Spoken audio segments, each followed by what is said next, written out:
உதகை மற்றும் கொடைக்கானல் வரும் சுற்றுலா பயணிகளுக்கு நாளை முதல் புதிய கட்டுப்பாடானது விதிக்கப்பட்டிருக்கிறது. கூடுதல் விவரங்களோடு இணைகிறார் செய்தியாளர் அனீஷ்.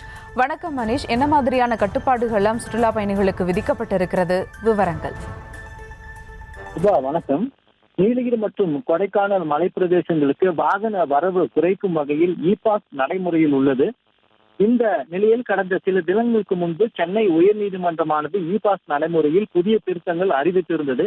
அதன்படி நீலகிரிக்கு வார இறுதி நாட்களில் 6000 வாகனங்களும் வார நாட்களில் 6000 வாகனங்களும் வார இறுதி நாட்களில் 8000 வாகனங்களும் அனுமதிக்கப்படும் என தெரிவிக்கப்பட்டிருந்தது. இந்நிலையில் நாளை முதல் இந்த புதிய இ பாஸ் நடைமுறையை மாவட்ட நிர்வாகம் அறிவித்துள்ளது. அதன்படி வார நாட்களில் 6000 வாகனங்களும் வார இறுதி நாட்களில் 8000 வாகனங்களும் மட்டுமே அனுமதிக்கப்படும் என தெரிவிக்கப்பட்டுள்ளது. இதே போன்று கொடைக்கானலில் வார நாட்களில் 4000 வாகனங்களும் வார இறுதி நாட்களில் 6000 வாகனங்களும் அனுமதிக்கப்பட வேண்டும் என ஆணை பிறப்பித்துள்ளது. இதற்காக மாவட்டம் முழுவதும் 12 இடங்களில் சோதனை சாவடிகள் அமைக்கப்பட்டுள்ளது.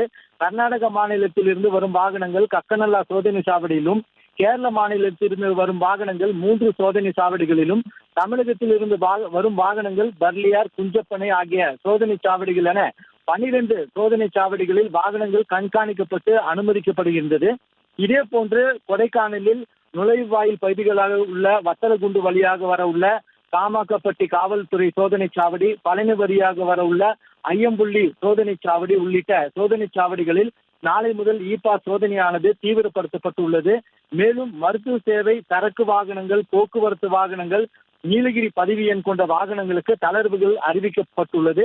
மேலும் இ பாஸ் பதிவு செய்ய QR கோடு மற்றும் இணையதள முகவரியை மாவட்ட நிர்வாகம் வெளியிட்டுள்ளது. சுபா,